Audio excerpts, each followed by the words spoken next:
Kiribati. Kiribati is made up of 33 small atolls and reef islands spread across a massive area of the Pacific Ocean, bigger than the size of India. But all that space in the ocean hides the fact that the total land area is tiny, only about 811 square kilometers. The islands are very narrow and low, with the highest point just a few meters above the water. This makes Kiribati extremely vulnerable to rising seas. Some islands are already shrinking as waves and storms wash away the land. During king tides and cyclones, water can sweep all the way across the thin strips of land, flooding homes from both sides. The underground water stores, called freshwater lenses, are being contaminated by salt water, making it harder to grow crops and find drinking water. The government has warned that in the future, people may have no choice but to leave. In 2014, Kiribati bought 20 square kilometers of land in Fiji as a possible relocation site. Leaders here have been some of the loudest voices at climate change meetings, telling the world they may be the first country to disappear entirely because of the rising ocean. Maldives. The Maldives is known around the world as a tropical paradise, with white beaches, blue lagoons, and luxury resorts.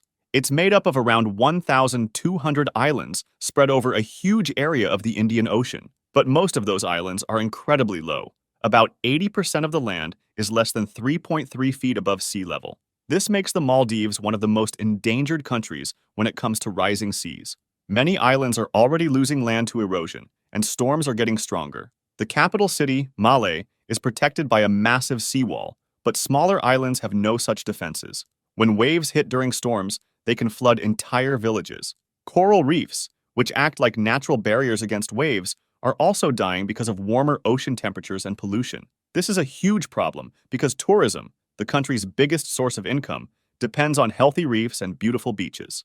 In 2009, the government held an underwater cabinet meeting to show the world how serious the threat is. They have also started building climate-resilient islands, higher man-made islands designed to survive rising water levels.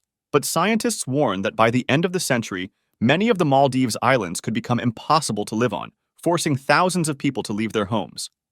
South Sudan. South Sudan became the world's newest country in 2011 after breaking away from Sudan. The split came after decades of war that killed millions and forced many more to flee. At first, independence brought hope for peace and stability, but only 2 years later, South Sudan fell into another civil war, this time between rival leaders within its own government. The fighting, often split along ethnic lines, has been brutal. Whole towns have been destroyed, and millions of people have been driven from their homes. Many are living in refugee camps, both inside the country and in neighboring nations. South Sudan's economy depends almost entirely on oil, but corruption, damaged pipelines, and ongoing conflict have stopped it from growing. Roads, schools, and hospitals are in poor condition or destroyed, making daily life extremely hard. On top of this, climate change is making things worse. Some areas suffer from heavy floods that cover farmland and villages for months, while other areas face severe droughts. These disasters destroy crops, kill livestock, and cause food shortages. Without lasting peace, strong leadership, and help to rebuild, South Sudan risks becoming a failed state. Somalia. Somalia has not had a strong central government since 1991. When the old government collapsed, the country fell into chaos.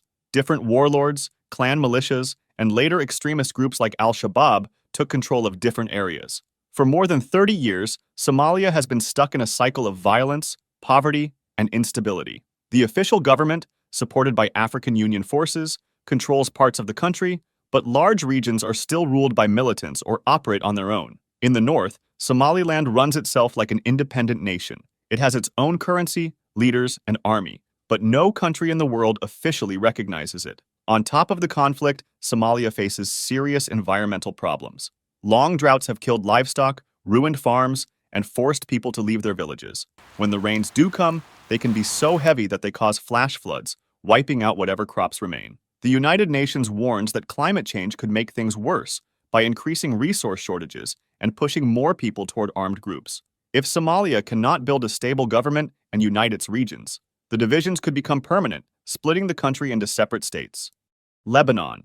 Lebanon was once called the Switzerland of the Middle East because of its strong banking system, beautiful mountains, and lively culture. But in recent years, the country has collapsed into one of the worst economic crises in modern history. The Lebanese currency has lost over 90% of its value, people's savings have been wiped out, and basic services like electricity and clean water barely function. The political system in Lebanon is built on a power-sharing deal between different religious groups.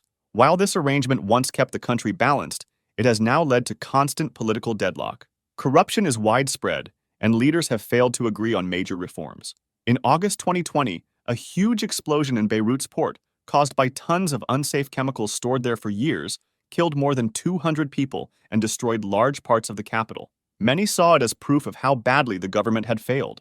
Armed groups, political factions, and foreign influence make Lebanon's situation even more unstable. Some experts fear that if things do not improve, the country could break apart into smaller regions controlled by different groups, ending Lebanon as a united state. Yemen. Yemen has been in a devastating war since 2014. That year, a group called the Houthis took control of the capital city, Sana'a, and forced the internationally recognized government to flee. Soon after, a Saudi-led coalition of countries joined the war to push the Houthis back. The fighting has destroyed much of Yemen's infrastructure. Roads, hospitals, and schools have been bombed, and millions of people have been forced to leave their homes. The war has also created one of the worst humanitarian crises in the world.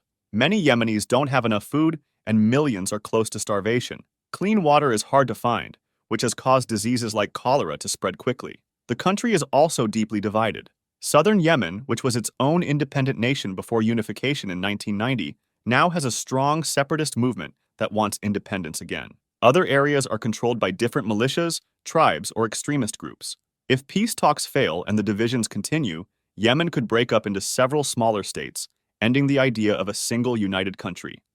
Taiwan. Taiwan runs itself like an independent country. It has its own government, military, and economy, and it holds free elections. But China sees Taiwan as part of its territory and has said many times that it will take it back, even by force if necessary. Most countries do not officially recognize Taiwan as a separate nation because they follow the One China policy, but many still trade with it and keep unofficial relationships. Taiwan is especially important to the world because it produces most of the advanced computer chips used in phones, cars, and electronics. Tensions between China and Taiwan have been growing. China has been sending fighter jets and warships near Taiwan's borders, while Taiwan is strengthening its defenses and working with allies like the United States to prepare for a possible attack. If China were to take control, Taiwan's independence would be over, and the change would have huge effects on global politics, the economy, and technology supply chains. Palestine. For decades, Palestinians in the West Bank and Gaza have been fighting to reclaim their land and their right to live freely, after much of it was taken by Israel. But today, that goal is further away than ever. Palestine has no full statehood, and most of its land remains under Israeli control. The situation in Gaza is now the worst it has ever been. Israel's government has approved a plan to take full control of Gaza City, which is home to hundreds of thousands of people. Israel already controls most of Gaza and has signaled that it may eventually take over the entire territory. The war, which has lasted almost 2 years, has destroyed large parts of Gaza's infrastructure. Homes, schools, and hospitals have been bombed, and food and clean water are in extremely short supply. Human rights groups, including Israeli ones, have called the situation genocide, pointing to mass civilian deaths, starvation, and the collapse of healthcare. The International Court of Justice is currently reviewing a case accusing Israel of genocide and has already said there are plausible grounds to investigate. The humanitarian crisis is catastrophic. Many people are starving, children are dying from hunger, and aid groups say conditions are getting worse every week. Without a major change, Gaza could be fully taken over, and the chance of a Palestinian state may disappear completely. Marshall Islands.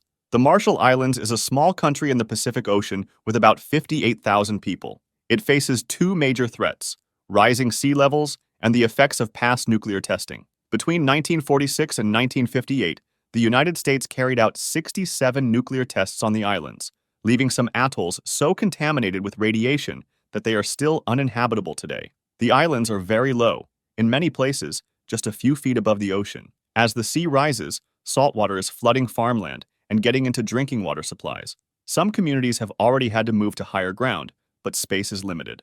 The Marshall Islands has a special agreement with the United States that allows its citizens to live and work there. While this gives people an escape if their islands sink, it would still mean the loss of their homeland, their sovereignty, and much of their culture. If the ocean keeps rising at the current rate, parts of the Marshall Islands could be gone within the next century. If you enjoyed this video, subscribe for similar ones and feel free to drop suggestions for the next video in the comments.